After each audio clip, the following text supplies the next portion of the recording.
He has been unable to achieve his objectives. Ukraine has held him at bay with European and American support, and he has been humiliated. He is effectively losing this war because it should have been won by Russia long ago in Putin's own regard, and he's failed. So why don't we just treat him with the lack of respect he deserves in this case? And I think Trump is losing respect for Vladimir Putin because he has proved he can't win. Heroic efforts, including by Mark Rutte, no doubt, today, are being made to keep Trump on side and not to give away too much of Ukraine and to keep supplying weapons. The more advanced, the better, of course, as far as Ukraine is concerned, and they're having notable success in striking inside Russia. Meantime, Putin is looking worse and worse in the eyes of the American public by killing civilians. You know, today, kids at a kindergarten and just horrible. So Trump, I think, accepts now that the Ukrainian people have popular support in the US, and he is holding the line that there should be a peace deal, not a total giveaway. I know sometimes he sounds erratic on this, but he's been fairly consistent that Putin holds a lot of cards, which, let's be honest, Russia does, but that Ukraine doesn't have to give up everything. He has walked back that brief comment he made about giving up all the Donbass. He meant drawing a line where they are now. Sooner or later, no one's making any headway across that line, so there will be some sort of settlement. But of course, whenever Europe goes cap in hand to Trump and says, look, please help Ukraine, he turns around and says, well, what are you doing, guys? It's in your backyard. Yeah. Shouldn't Europe be doing more? And under pressure from Trump, Europe and NATO has been scrambling to react more positively with support for Ukraine, because there have been a lot of warm words, but they need financial help that delivers very, very expensive weapons. Yeah, I mean, you mentioned the strikes that we've seen over the past 24 hours, including on a kindergarten.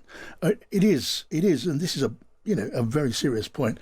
It is the sort of thing that does engage Melania Trump, the president's wife, the first lady, because I think we've seen, haven't we, glimpses of evidence that her intervention with him can count.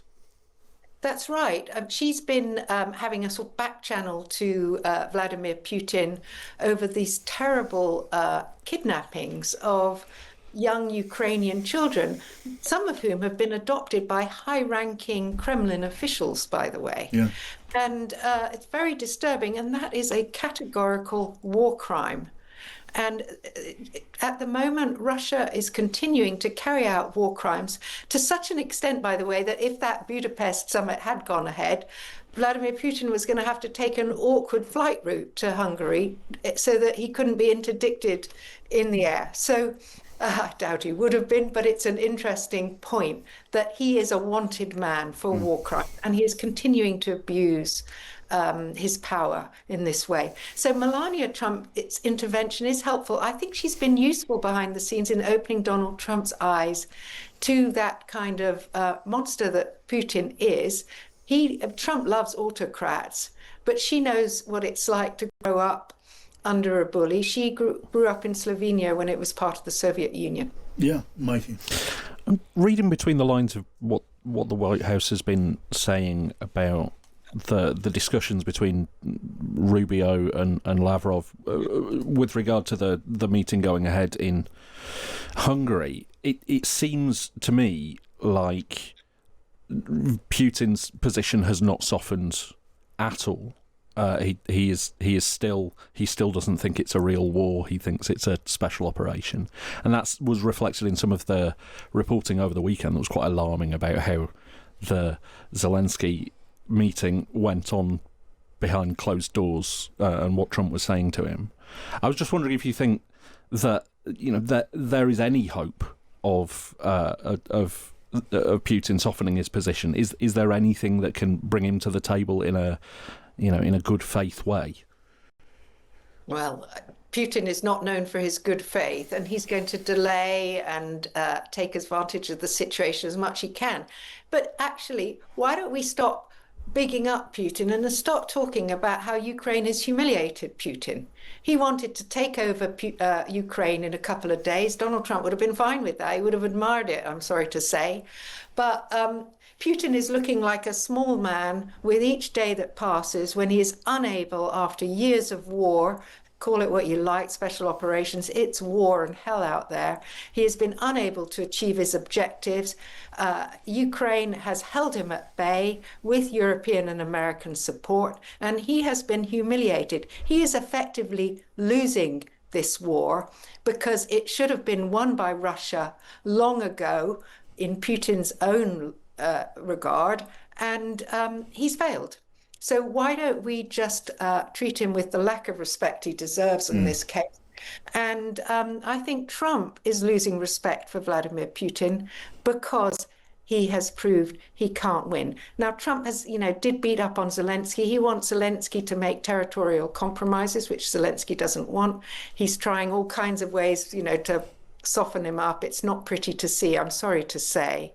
But he did say one thing. He said, look, he seemed to agree with Putin that it wasn't a full-on war. But I think in Trump's view, that's because Russia has nuclear weapons and hasn't used. So from that point of view, Trump, I'm not saying I agree with this, but Trump thinks that Putin is acting with a certain restraint. Yeah.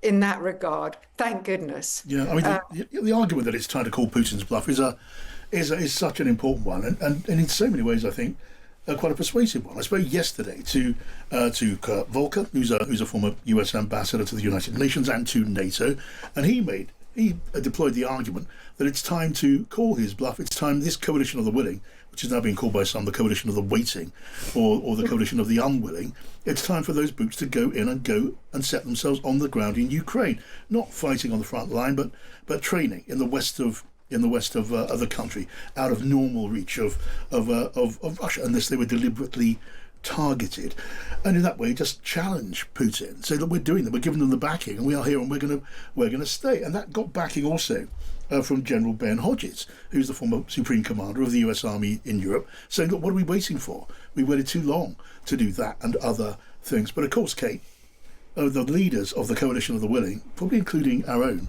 they're not going to go there, are they?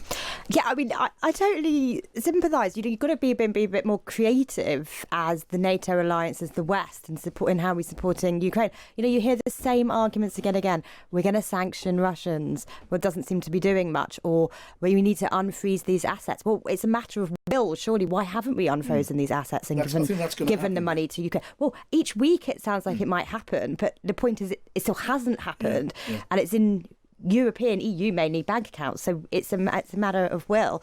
And I think we're going to be having another coalition of the willing meeting coming up soon, but a lot of us are left wondering, well, what is this coalition going to do? And I think in Britain you'd actually have quite a lot of support, I think, for them playing a more active role. I obviously don't mean war with Russia, you can't do that as a NATO ally, but it's more of a supporting role to Ukraine than we've so far seen. John Healey, Keir Starmer, they're not going to go there. So many other European leaders wouldn't want to go there. I like you, see a lot of strength in that argument, and the argument from Ambassador Volker and General Hodges and others, spoke to a Finnish commander of the Finnish army as well yesterday, was there's a risk in doing that. There's also a risk in not doing that. So maybe just try to make the move.